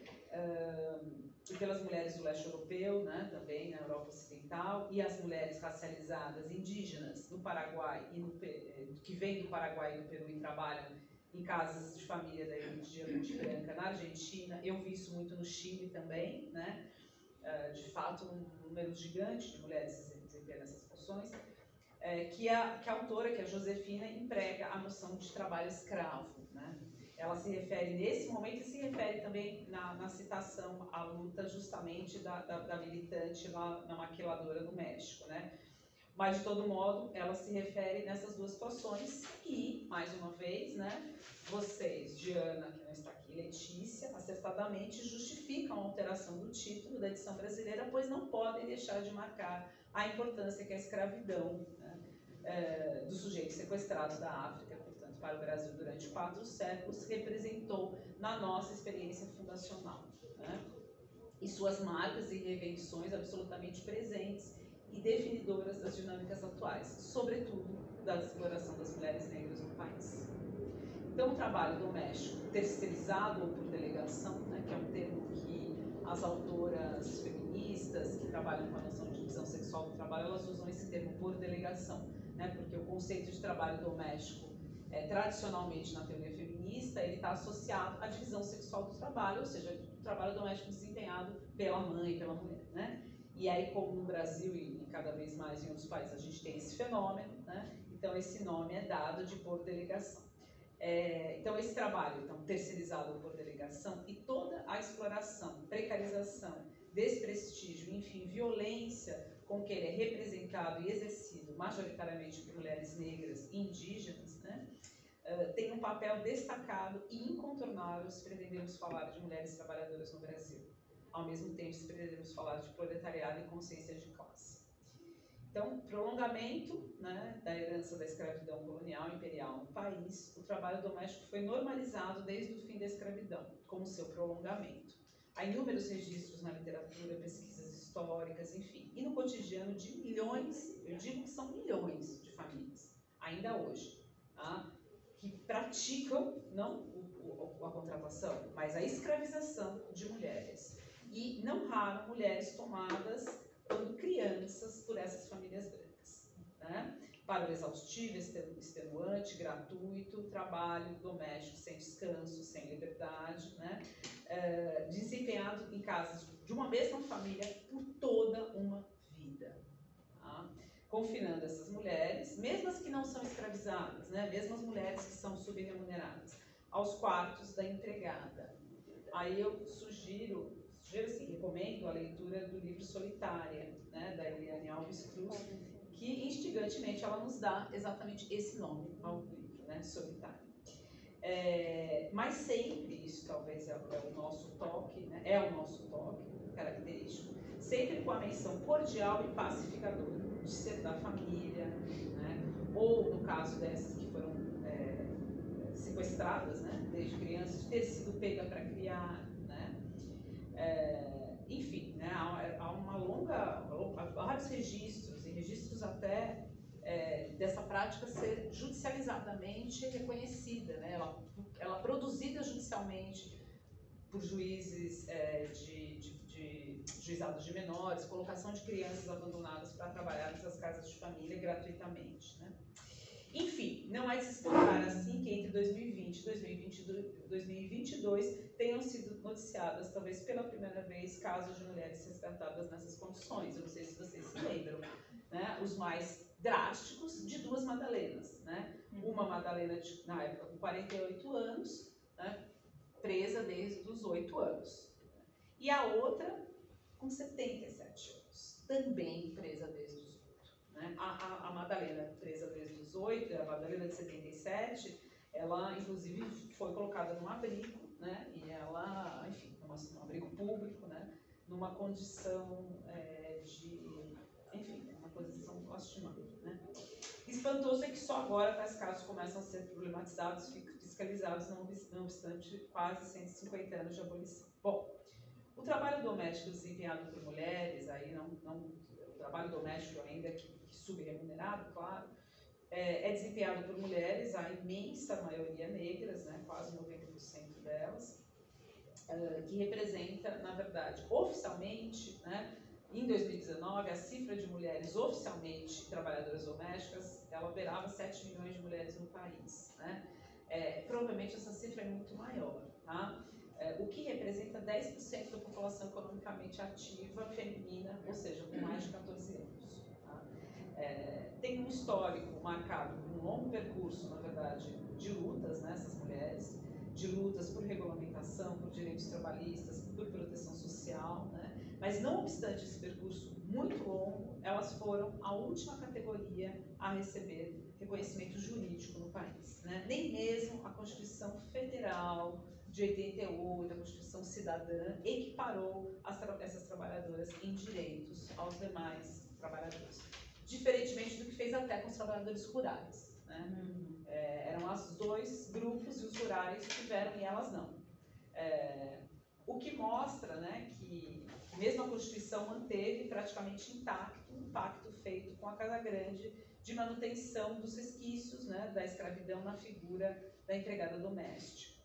Categoria profissional, então, mais destacada entre mulheres, né, sobretudo entre mulheres negras, mas a categoria social, a categoria profissional, desculpa, mais desprotegida socialmente. Em 2019, menos de 20% delas tinham registros em carteira e proteção social, né? Isso em 2019, hoje esse número é muito pior, né? Percentual inverso ao que é observado em relação às outras categorias profissionais, né? Mas como eu coloquei, há uma longa luta que data dos anos 30, pelo menos, né? A Laudelina Campos é uma figura central, né? Que formou a primeira associação em 1934 e era profundamente aliada ao movimento negro, né? A sindicalização, o reconhecimento legal da sindicalização veio muito tardiamente e as trabalhadoras domésticas foram excluídas, como a gente sabe, da CLT, né? O que foi a prova definitiva é que a burguesia e o Estado patrimonialista brasileiro não abririam mão facilmente dos privilégios da violência racial e de gênero que erigiram esse Estado e organizaram toda uma ordem social, tá? Muito bem azeitados pelo mito da democracia racial, responsável por retardar as reivindicações mais radicais por esses direitos, né? Então, temos que apenas em 2013, né, com a PEC das trabalhadoras domésticas, o reconhecimento jurídico pleno dos direitos dessas mulheres. Tá? A última categoria profissional do país a receber esse reconhecimento. Bom, e agora eu realmente estou acabando. Bom, por quê? Né? A questão do trabalho doméstico remunerado, a questão do cuidado e da divisão sexual do trabalho no país, né? Pelo menos no meu modo de ver, é o que expõe de modo mais eloquente a fratura que ocorre entre mulheres. Né? E essa fratura se dá pelos marcadores interseccionais. Tá? Então, olhando para dados do IBGE de 2019, são dados pré-pandemia, tá? Ou seja, esses dados hoje são muito piores. Mas como eu localizei dados interseccionais, eu fui nos de 2019, tá? Eu fui olhar o quê? Né? Eu fui olhar a taxa de participação de mulheres, né? A inserção no mercado de trabalho, que é um marcador muito importante, né? Dessa situação da exploração e da opressão. Então, a taxa de participação de mulheres em 2019, né, com mais de 15 anos de idade, portanto, foi de 54%. Bom, os homens, em relação aos homens, essa taxa é 73%, ou seja, quase 20 pontos percentuais a mais. Né? E isso, quando a gente toma o mesmo grupo racial, não altera. Os homens participam. É a mesma coisa com as horas dedicadas ao cuidado, que a Letícia trouxe no prefácio. Né? Entre o mesmo grupo racial, isso não muda. Aonde a coisa vai mudar? Quando a gente compara as mulheres brancas e as mulheres negras. Tá? Ou as mulheres pretas e pardas, que é o grupo negro, né? Então, mulheres pretas e pardas com crianças de até 3 anos de idade no domicílio apresentaram os menores níveis de ocupação. E aí é a questão do cuidado, tá? Ou seja, menos de 50% dessas mulheres estavam, portanto, tinham participação no mercado de trabalho, estavam trabalhando, tá? Ao passo que entre as mulheres brancas essa proporção é de 62%. Mas o dado mais chocante é o seguinte: quando as mulheres brancas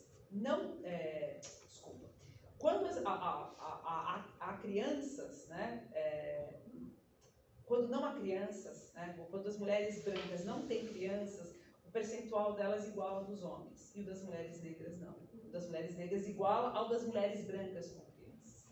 Então, a conclusão é óbvia, certo? As mulheres negras, né, não têm com quem deixar os seus filhos, ou mesmo para quem delegar o cuidado, né, e a elas é encarregado o cuidado, né, e mais a precarização ou um serviço de cuidado subremunerado das mulheres brancas. Né.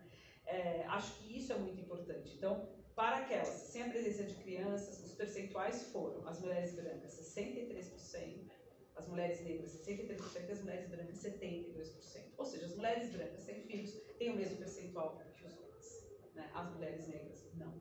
Ou seja, mesmo sem filhos, elas cuidam. Né? Essa me parece uma questão central, porque remete à questão do Estado social, da justiça social, dos direitos sociais. Tá? Então, se a fratura é indiscutivelmente existente, ela nem por isso é incontornável. Esses dados nos convocam a pensar os termos de uma coalizão urgente, que é o que o livro nos chama no último capítulo. Tá? É uma coalizão urgente necessária para além do possível. Né? O epílogo do livro conclama a nós, mulheres de todo o mundo, a nos unirmos. Também uma conclamação marxiana, né? A luta pela superação e pela revolução. Agora, como vamos pensar os termos locais dessa convocação, os termos nacionais dessa convocação, frente às nossas idiosincrasias que marcam a condição das mulheres numa sociedade atravessada pelo racismo, e o racismo mascarado, né, como nos lembra Lélia Gonzalez, e pelas reinvenções dessas relações de escravidão justamente nas casas de família, através da apropriação do corpo, da alma, da vida e dos sonhos dessas mulheres. Como tornar essa união possível se não enfrentando as contradições fundantes dos privilégios de raça e de classe entre as mulheres, para suprimir suas raízes, voltando à agenda prioritária às mulheres que limpam o mundo, buscando efetivar seus direitos de proteção social, a valorização profissional, a equidade salarial e econômica, além isso que me parece o mais importante, da socialização do cuidado, da responsabilização coletiva e estatal pela reprodução social. Enfim, a justiça social, né, para alcançar, portanto, a dignidade e a emancipação dessas mulheres, porque só assim será possível alcançar de todos nós. Enfim, é isso que eu coloquei um pouco para a gente pensar e fazer o debate. Obrigada.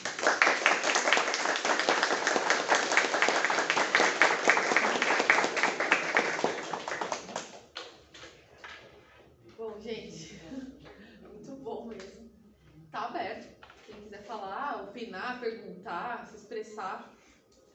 Totalmente livre para fazer isso.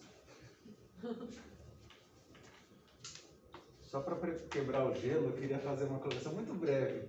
Eu, essa semana, eu sou doutorando aqui, nunca tinha vindo presencialmente. Primeira vez que eu visito a UFABC. Mas entrei na pandemia na economia política mundial. Tem uma disciplina sobre ambiente e capitalismo, meio ambiente e capitalismo. Interessantíssima. Agora, o relato das pessoas, muitos dos colegas, inclusive colegas mulheres, inclusive duas que disseram que como síntese da aula, foi uma aula muito pesada na denúncia do capitalismo, da destruição, e teve uma relação legal entre a destruição do meio ambiente e a destruição da saúde mental. Foi bem interessante o debate. Só que no final, ficou uma coisa tão pesada. Eu sou tímido e além de tudo ainda tenho que fazer aula no trabalho, então eu fico todo meio acanhado de falar. Mas eu fiquei com uma sensação, porque assim, ficou uma coisa muito forte da denúncia do capitalismo, mas terminou uma coisa muito... Por exemplo, terminou com duas colegas dizendo que a conclusão que elas chegaram era de não ser mães porque a sociedade do jeito que está, não tem jeito, etc.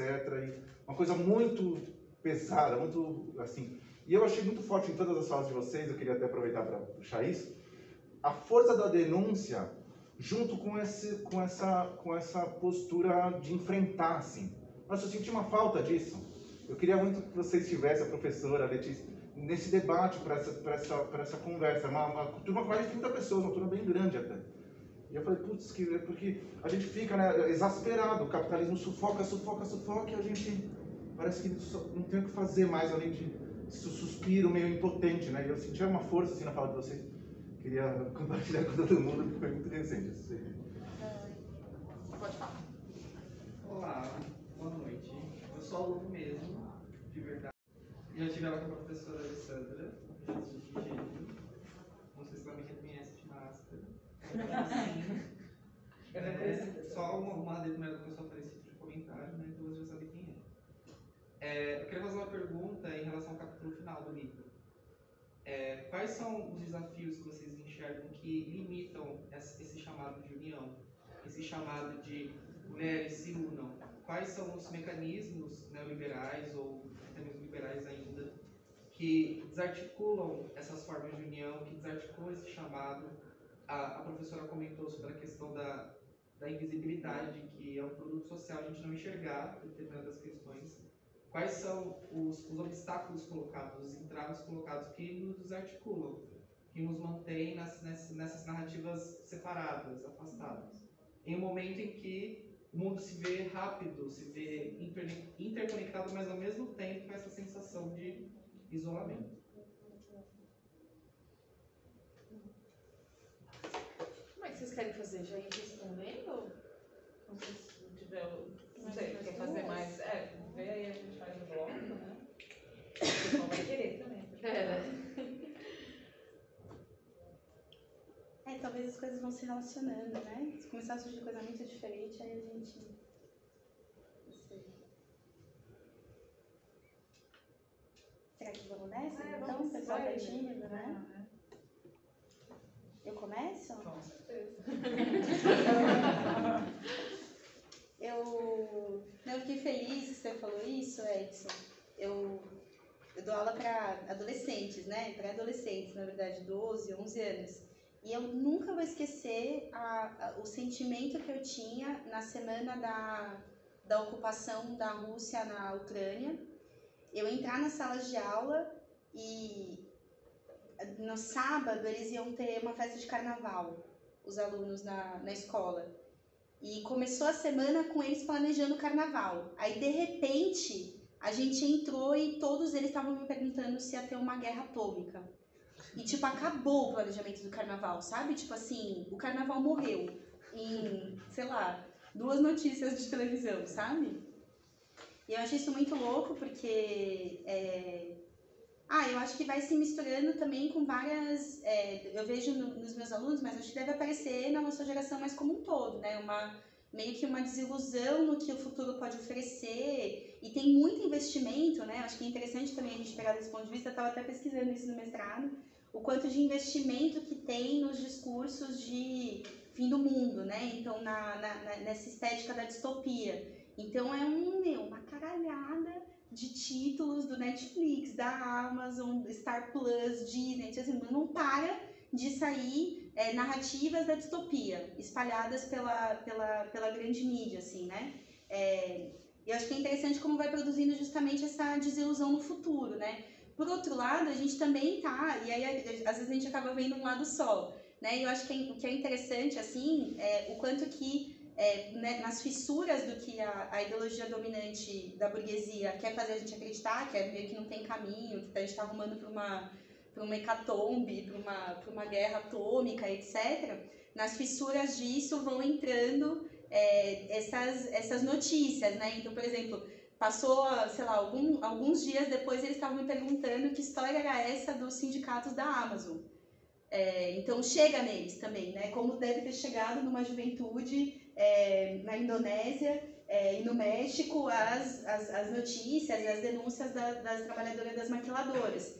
Ou seja, a tentativa do grande capital, pela via de vários tipos de mecanismos de discursivos, é justamente tentar convencer a gente que não tem muito o que fazer, que atomização completa, precarização do trabalho, não tem como se organizar, não tem o que fazer, e as saídas agora, o máximo que a gente pode conseguir é no topo, essas saídas meio mais que o liberalismo oferece, né? Essas saídas do neoliberalismo.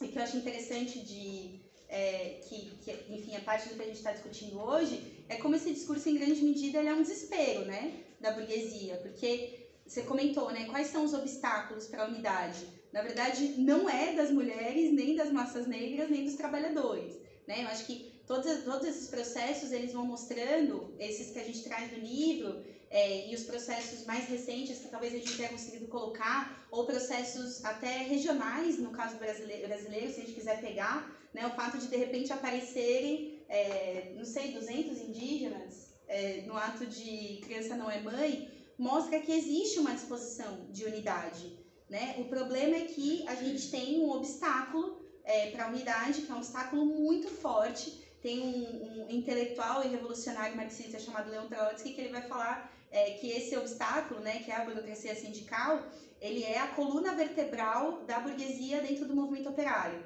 Ou seja, ele é o que garante que nada saia do controle de até onde vai a luta da classe trabalhadora. Então, a gente poderia pegar alguns exemplos aqui de fenômenos desse tipo, né? Ontem, por exemplo, era um dia que estava convocada uma mobilização nacional dos indígenas pelo direito à demarcação já, porque seria o dia de votação do marco temporal, né? Então, era um dia nacional de luta contra o marco temporal. Depois de uma comoção internacional pelo assassinato do Dom e do Bruno. Ou seja, não haveria condições do dia de ontem, por exemplo, ter sido uma greve geral? Talvez teria, né? Se não uma greve geral, um ato nacional convocado pelas centrais sindicais. O que eu posso dizer para vocês é que se vocês entrarem agora no site das principais centrais sindicais do país, em especial das que são, né, críticas ao bolsonarismo e ao governo Bolsonaro, como é a CUT e a CTB, né, dirigidas pelo PT e pelo PCdoB, vocês não vão ver convocação da participação dos trabalhadores nos atos contra o marco temporal. Ou seja, não é uma falta de disposição da nossa classe e dos distintos setores oprimidos, né? A nossa classe, ela naturalmente tem um desejo, uma tendência a querer se unificar, né? Todos esses processos vão mostrando isso, só que a gente tem esse bloqueio que é as burocracias sindicais. Então, parte das tarefas da nossa época é conseguir reconquistar os sindicatos como ferramentas de luta e organização da classe trabalhadora, né? Me parece, uma hipótese que a gente traça dentro desse debate é que os fenômenos de mulheres e o fenômeno de luta LGBT, né, contra a LGBTfobia, os fenômenos de luta antirracista, eles podem funcionar como fermentos antiburocráticos para os sindicatos, né? O que eu quero dizer com isso? Eu quero dizer que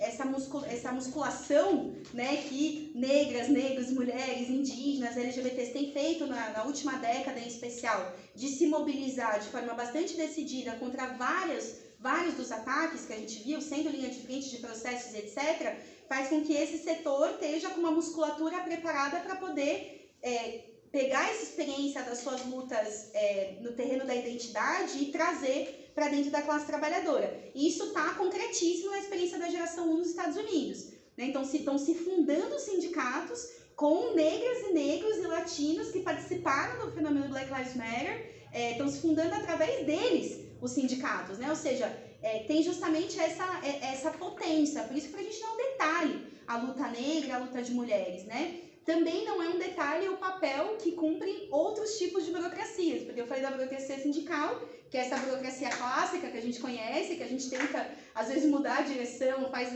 eleição, etc. E tem uma burocracia não votada, né? Que também assume um papel de contenção dos movimentos sociais, que atua com essa função de burocracia, né? De coluna cervical da burguesia dentro dos movimentos sociais, que são as burocracias dos próprios movimentos sociais, né? São essas direções dos movimentos sociais, que elas não foram votadas, mas atuam como direção, né? Eu poderia dizer alguns nomes aqui para vocês, por exemplo, a Marcha Mundial de Mulheres, né? Que é o grupo de mulheres do PT, que atua cotidianamente com o objetivo de buscar impedir que, por exemplo, os 8 de março voltem a ser greves internacionais, como a gente viu ser alguns anos atrás. Né? Então a gente vai sempre nas reuniões de organização dos 8 de março e, as minas nunca, tipo, é uma galera que atua para impedir que seja um dia de luta. Tipo assim, é impressionante. Ontem, por exemplo, chegaram os indígenas, a gente começou a gritar em apoio aos indígenas e, tipo, a galera que, essas dirigentes do movimento de mulheres, essas, né, burocratizadas e tal, elas, não se mexeram quando chegaram os indígenas. Tinha um grito de apoio à chegada dos indígenas ou de unificação e queriam ficar lá paradas com os indígenas falando, vamos marchar até a Avenida Paulista. Quase que elas não gostaram, né, que eles chegaram. Não, na verdade eles falaram, tipo assim, ficaram 40 minutos lá, a polícia começou a chegar e falou, a gente vai caminhar. Hoje é o nosso dia nacional de luta contra o marco temporal. Nós vamos sair em caminhada. E o primeiro grupo de mulheres que acompanhou foi a gente. As meninas ficaram lá, vieram depois, né? Tipo, vieram meio pressionadas pelo fato de que os caras estavam se movimentando. Ou seja, existe uma divisão que é interesse dessas burocracias. Por que essas burocracias têm esse interesse? Porque o grande prêmio que elas recebem é o prêmio de ser apoiada pela própria burguesia para dirigir o Estado em nome da sua posição da classe. Né? Então, qual que é o prêmio que o PT está recebendo da burguesia depois de ter cancelado a greve contra a reforma trabalhista, depois de ter garantido que não tivesse nenhuma luta contra a prisão do Lula, depois de garantir que não tivesse nenhuma luta contra o golpe? O prêmio que o PT recebe é poder voltar ao poder com o apoio da burguesia, não só brasileira, mas também da burguesia imperialista. Né? A gente viu aí já declarações de vários empresários que estão junto com a candidatura do PT, ou seja, eles sabem que vai ser uma candidatura que vai cumprir o papel de manter essa paralisia. Então, essa paralisia ela é interessada, né? Ela tem uma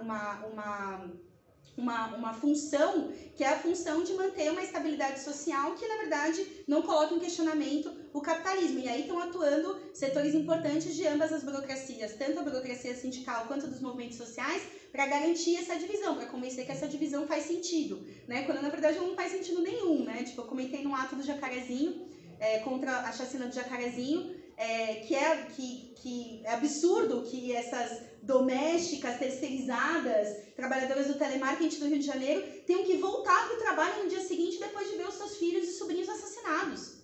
Elas deviam ter direito de fazer greve. O Brasil é um país onde devem ocorrer greves contra chacinas, onde devem ter greves contra o assassinato de travestis, no país que mais se mata travestis transexuais no planeta.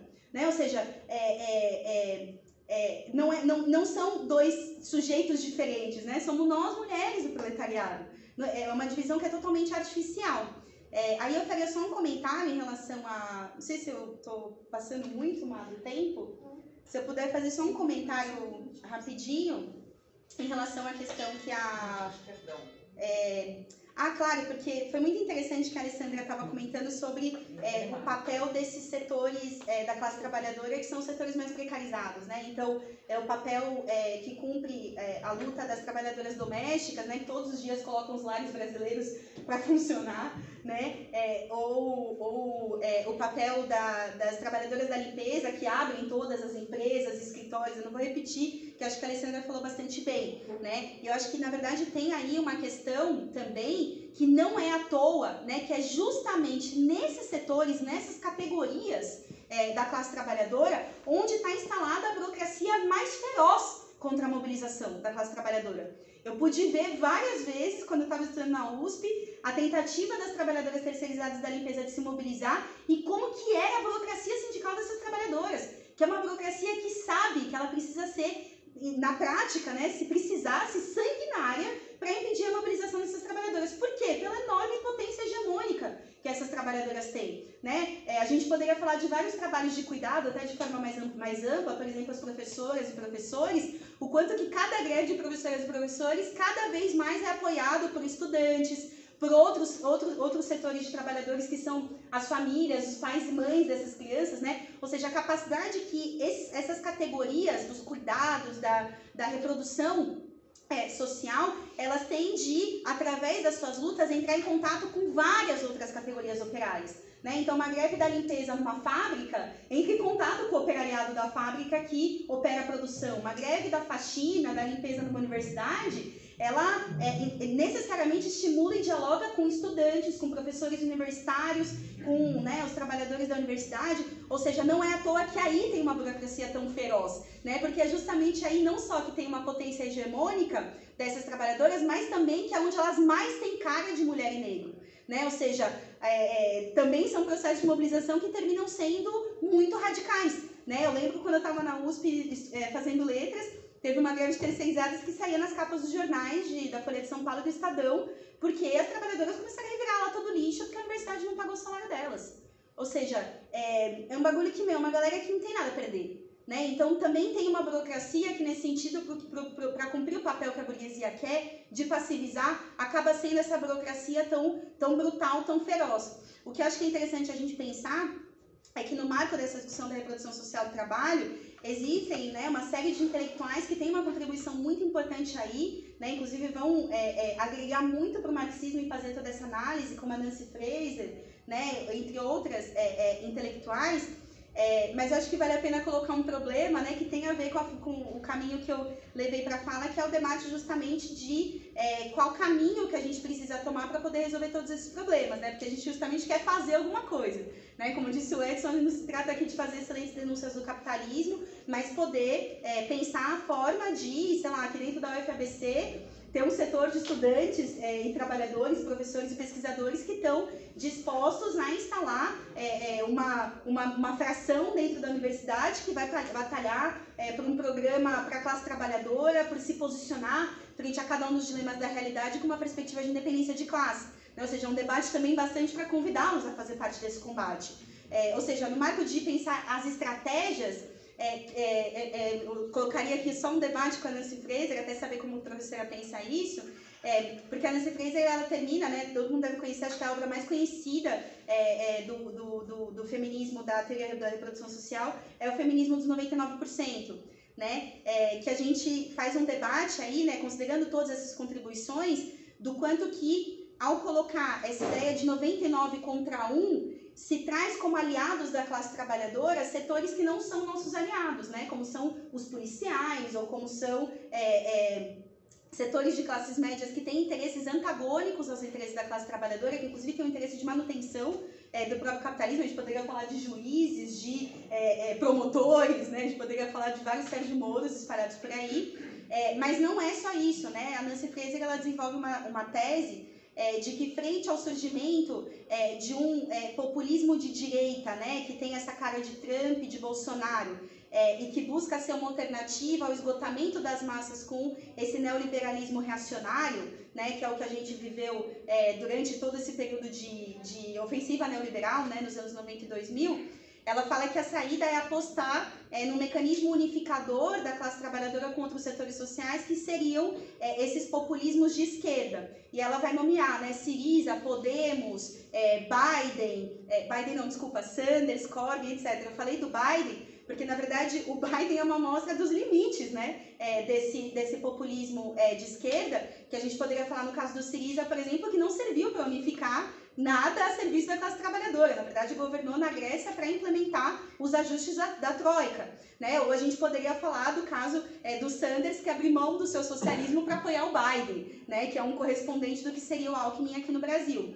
Então, acho que É sempre interessante o debate da teoria da reprodução social, porque ele permite a gente ver essa enorme contribuição, né, para o marxismo, que é pensar esse lugar desse proletariado feminino, que não é visto, né, muitas vezes, principalmente pelas burocracias sindicais, né, que buscam apagar o papel dessa camada da classe, mas, por outro lado, também pensar os limites que já estão aí de uma ideia de que seria possível se hegemonizar com interesse para a classe, por baixo de saídas como, né, saídas dessas que no Brasil teria a tradução PSOL, né, por exemplo, que está justamente seguindo o caminho que mostra que esse populismo progressista, na verdade, ele não consegue ser um hegemonizador do interesse dos mais pobres, oprimidos e explorados, mas, na verdade, o que ele faz é se subordinar ao neoliberalismo progressista para poder, né, recuperar essa passividade capitalista que é tão servil, né, para a manutenção dos ataques e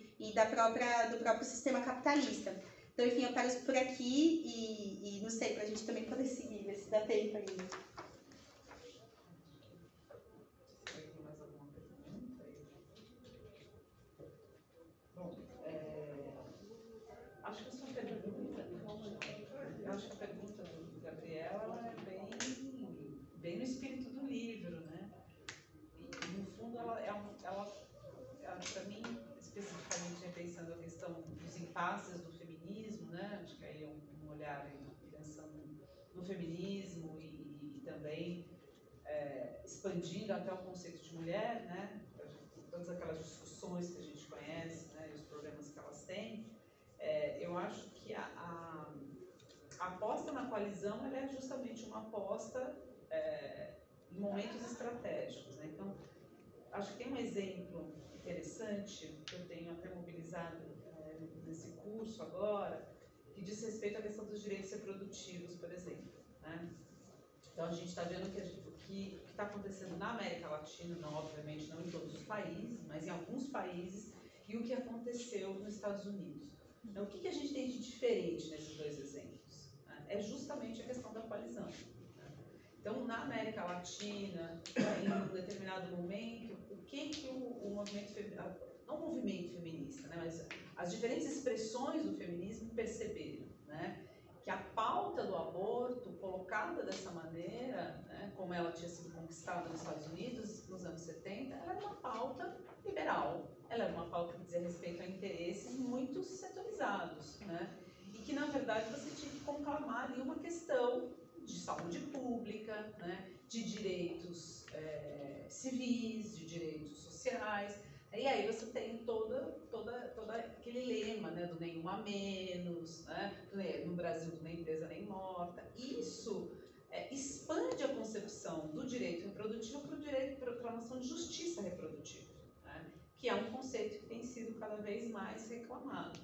Em contrapartida, nos Estados Unidos, o que a gente tem? A gente tem uma experiência super precursora, ok, mas totalmente pautada, né, numa lógica liberal, né? Se a gente for olhar a decisão da Suprema Corte de 1973, é isso, é o direito ao corpo como propriedade, né? A direito à privacidade, o direito ao corpo como propriedade. E o quanto isso dialoga, né, quem fala isso, primeiramente, é a Angela Davis, lá nos anos 70, ela vai falar. O que isso dialoga com as demandas das mulheres de cor, como elas falam, né, nos Estados Unidos, ou falavam naquele momento? Quer dizer, quais eram as demandas reprodutivas das mulheres de cor dos Estados Unidos? Elas eram diametralmente opostas, né? Eram demandas por não serem esterilizadas compulsoriamente, né? Por não terem seus filhos mortos, são demandas, na verdade, presentes até hoje. Então, veja, hoje, né, a fragilidade desse direito, né, como ele foi consagrado nos Estados Unidos e levou essa derrocada, diz muito respeito também a uma não coalizão, né? Então, quando vazou a notícia da Suprema Corte, eu pelo menos não vi, posso estar muito mal informada, mas eu não vi como a gente viu na Argentina, no Chile, na Colômbia, né, uma mobilização que dissesse respeito à necessidade de garantir esse direito como uma medida de justiça social, né? Então, dei esse exemplo para pensar, assim, tentando responder um pouco a sua pergunta, mas não respondendo totalmente. Eu acho que os termos da coalizão, elas, tanto para o movimento os feminismos, como para a classe trabalhadora, enfim. Eu acho que ela tem que se dar a partir dessa perspectiva pontual e estratégica, né? Eu acho que talvez um pouco respondendo também, não respondendo, mas colocando talvez um pouco os termos que a Nancy Fraser coloca, se bem que ela, quando ela, salvo engano, quando ela escreve isso, era um momento ainda muito Trump, né? Que é quando ela falava dos perigos, na verdade, do neoliberalismo progressivo, e aí ela fazia toda uma crítica, na verdade, ao próprio Obama, né? Aquela ideia de que o neoliberalismo, de fato, propaga, né? E aí talvez 1% menos como 1% real e mais como 1% simbólico, né?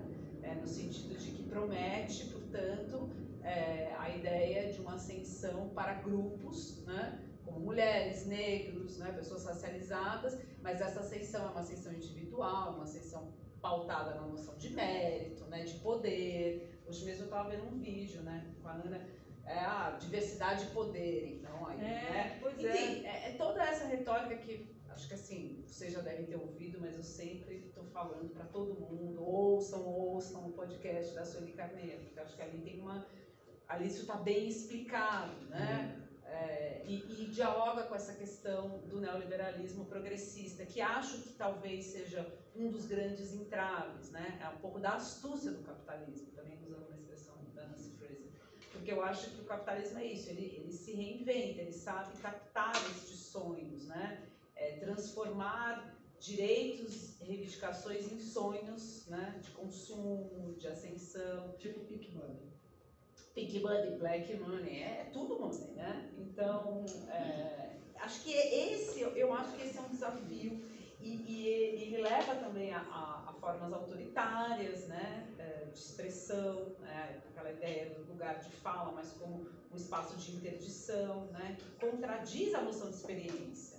Né? Enfim, eu acho que são vários desafios postos, além dos desafios que já existem, mas esses desafios sedutores, né? Porque eu acho que os desafios bolsonaristas a gente conhece, né? A gente conhece esses inimigos, mas fica difícil enfrentar esses que são mais, né, do empoderamento, né? A noção do empoderamento é uma noção muito perigosa também, né? E ela desafia essa mobilização, como da favela venceu, né? Como Pretos no Poder, porque se você contradiz, né? Se você interpela, você está interpelando, né? Enfim, a qualidade, o sucesso, né? Você está fazendo inveja, enfim, tem toda essa discursividade, né? Quando, na verdade, é muito difícil desmontar. Eu acho que essa que é a questão, desmontar e dizer assim, olha, sozinho você não vence, que é, no fundo, isso tudo que a gente está falando, né? Que o Marx fala, né? Você não está vencendo nada, né? Você está sendo usado como sempre houve o capitalismo sempre usou, o capitalismo, o colonialismo, ele sempre usou, né, esses bons exemplos, né, o preto de alma branca, né, essas figuras sempre foram cultuadas, né, a diferença é que hoje elas são cultuadas numa potência muito maior, reverberando nas redes, enfim. Então, eu acho, particularmente, que esse é um dos desafios mais difíceis de contornar, porque não há não é alguma coisa muito nítida, né? Que você possa dizer, olha, que conservador que você é, né? Enfim, é preciso fazer essa discussão, né? É preciso dizer, não, se você venceu, a favela não venceu, né? Poder não é justiça, né? Acho que é isso, só que você constrói isso com militância, mas muito com um processo de base, né? Um processo de formação, um processo que vem, né, de muito cedo, né? Enfim, acho que a gente vai um pouco se aproximando. Claro. Oi, gente. Oi, gente. Não sei se você não me conhece, mas a Alessandra me apresentou já. Eu sou a Virgínia, já fui aluna dela também, sou parte da Faísca. Queria contribuir primeiro com uma questão que eu acho que foi falada na mesa, assim, que eu lembro de uma mesa também que teve de lançamento desse livro com a Diana e com a Letícia, que a Diana falou sobre uma frase que é muito conhecida, né, que fala, tipo, o gênero nos une, mas a classe nos divide.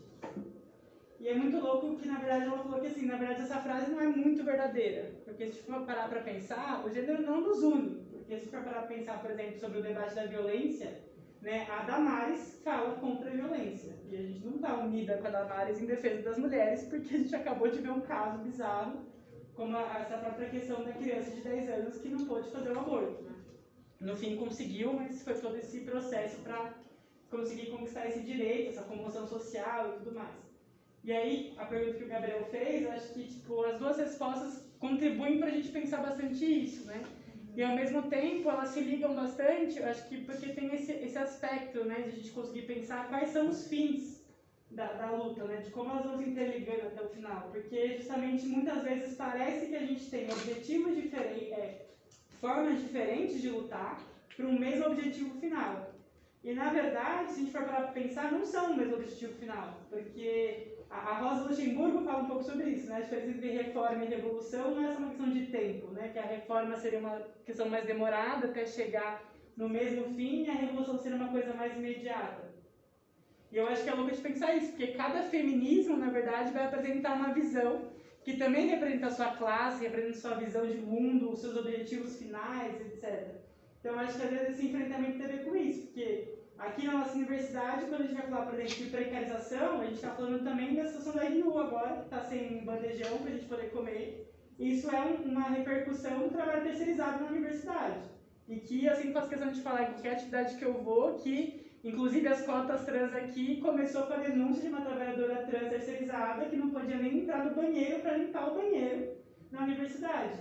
Né? E esse caso, tipo assim, a própria reitoria finge que não existiu e, tipo assim, muitos coletivos também, o próprio DCE e outras organizações, fingem que isso não é um grande problema da universidade, não mobilizam os estudantes para poder batalhar contra a terceirização.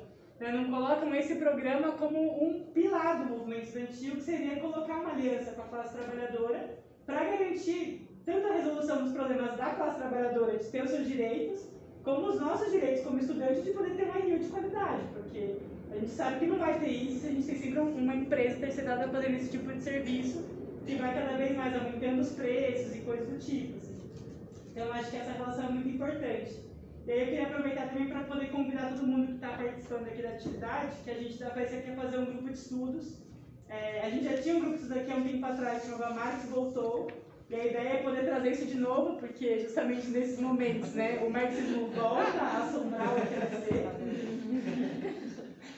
E a ideia é a gente poder também tentar resgatar essas ideias, assim, começar com o Manifesto Comunista e a gente poder debater um pouco sobre quais são esses princípios, relacionar isso também com os temas da própria Rosa Luxemburgo, sobre reforma e revolução, temas também como a teoria da revolução permanente, que a Letícia falou do Trotsky, já pegar vários revolucionários, o próprio Lenin também, para a gente poder entender essa história de como foi construído isso, até porque eu fico pensando muito num texto do Lenin, do Estado da Revolução, que ele vai dizer justamente de como todos os revolucionários, quando estão vivos, são combatidos brutalmente pela burguesia, e no momento que eles morrem, eles são apropriados pela burguesia e transformados em pessoas dóceis. Isso assim, a gente pode usar para todos os revolucionários e todas as mulheres guerreiras que estão nesse livro aí sendo retratadas agora, né, por uma visão revolucionária, mas que pela história oficial, né, elas nunca aparecem. Né? Tem um revolucionário que é o C.L.R. James, né, que a Led sempre menciona, que fala bastante isso. Né? O único lugar onde os negros não se rebelaram foi no livro dos historiadores capitalistas. E essa é a grande verdade, porque nunca retratam, né, essas histórias que, na verdade, são as nossas histórias de como a gente chegou até aqui. Então, eu queria fazer esse convite também para todo mundo que quiser participar. A gente depois vai fazer o panfletinho, vai divulgar a data também. A gente pegou aqui também a lista de contato, a gente depois manda para o WhatsApp quem quiser participar também para poder vir. Mas queria agradecer muito a Leti, a Alessandra, que aceitou o convite, que foi muito incrível poder ter uma nova aula de estudos de gênero fora do calendário. Que eu acho que contribui muito para isso. Assim, então, queria só fazer esse comentário. Inclusive, eu quero fazer de novo estudos de gênero. Maravilhoso, a gente Agora presencial. Agora ao vivo. Ia ser legal, hein? Chamar a Letícia lá. Como é que você chama? Eu fiz a pergunta do meio ambiente. Como é que você chama? Edson. Edson. Responderam a sua pergunta sobre as mulheres que não querem ser mães? No seu... Na verdade, assim, eu acho que a pergunta já estava respondida na primeira intervenção delas, mas eu só quis fazer esse contraponto. E, na verdade, foi meio não sei, dizer assim, como eu queria levar esse debate para lá, entendeu? Porque eu queria até citar, por exemplo, essa aula, por exemplo, que está tendo agora, a sua, desculpa, professora. É estudo de gênero? Sim, na graduação. Para dar referências, entendeu? Legal. Eu senti um pessoal muito efervescendo de coisas, assim, muito crítico, mas ao mesmo tempo muito sem saída. Mas você muito, sabe assim. que mesmo estudos de gênero aqui foi uma luta muito recente, faz 2 anos. Não, nem vai fazer 2 anos. Primeira turma. Inclusive porque a decisão da mulher de não ter filhos é uma coisa, né? Mas eu digo assim, uma coisa é dizer assim, não, eu não vou ter porque eu quero ter outros objetivos, quero lutar. Enfim, cada mulher pode ter seus... Mas eu digo, o motivo ser esse, parecia aquela coisa do final do Brás Cubas, sabe? Não vou ligar, não vou dar, propagar essa... Isso é uma coisa do individualismo, né, que vocês estão falando, do liberalismo, porque filho é uma coisa coletiva, né? Agora é tudo individualizado, né? Eu não conto com ninguém, eu não conto com a vizinha, eu não conto, né? Porque numa aldeia, é uma aldeia inteira para criar uma criança, né? Nesse sentido de ditado. Então, eu acho que, como a gente individualiza muito, não tem solução, né? Não tem saída mesmo. Mas nesse caso do Goethe era pior ainda, era no sentido de que realmente a humanidade não vale a pena, né? o mundo não vai. É que o pessoal que estuda, né? Nossa, o professor lá é bem... Não, isso foi essa semana, numa disciplina que É doutorado da Andréia? da Economia Política Mundial, não, do Leonardo Mello. Do Leonardo aqui, ele é... De que escola? Daqui da UFABC? Da UFABC, doutorado em Economia Política Mundial. Não, a aula foi muito legal, o que eu digo foi o que surgiu no debate.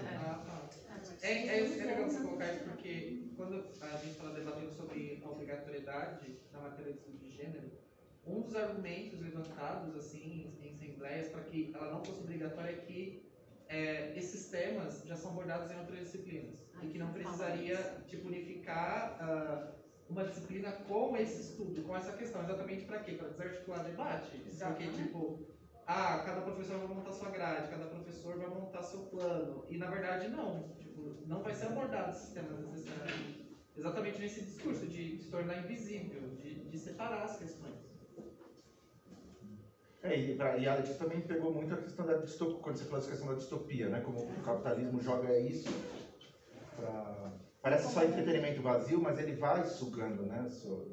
Qualquer expectativa como de futuro. se o futuro tivesse dado, o que o futuro vai ser, né? Quando a história da humanidade é a história da luta de classes, então o que o futuro vai ser é o que a gente fizer dele, né? Tipo, É verdade, tem uma funcionalidade aqui da história, né?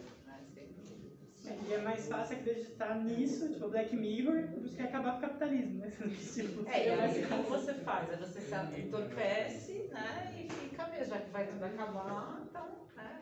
Deixa a questão da falta do sentido, né? Você tem toda uma tradição lá na teoria crítica que já vem falando disso.